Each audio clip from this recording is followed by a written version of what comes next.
In this video, we are going to show you how to upload PDFs and extract insights from it in Poppy AI. Now, if you want to use PDFs and gather information in a very fast manner on Poppy, it's quite simple. All you need to do is open a new board, and on your new board, look towards your left-hand side. This is your main menu, and click on this option. When you hover, it says upload files and media, so click on this. This small pop-up will appear, so either just drop the files here, or you can choose from device, the Dropbox, or Google Drive. So we're going to use from device, there we go, and we're going to use this PDF over here. Once it's uploaded, we can now connect it. Okay, click done.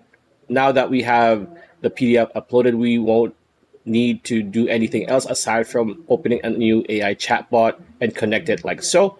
And here on the prompt, you just want to type even as simple as, it could be more specific or more customized, extract important insights from the PDF file connected.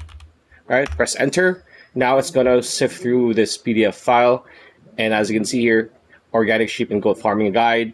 There we go. It's just going to go through all the important insights and give it to you in a very formatted and interesting and helpful manner, right? So if you're interested in trying out Poppy AI, you can get a $25 discount when you click on the link in the description below. Pretty much it. That's the video. Hope you liked it. Like, comment, share, subscribe, ring that bell icon. We'll see you on the next video.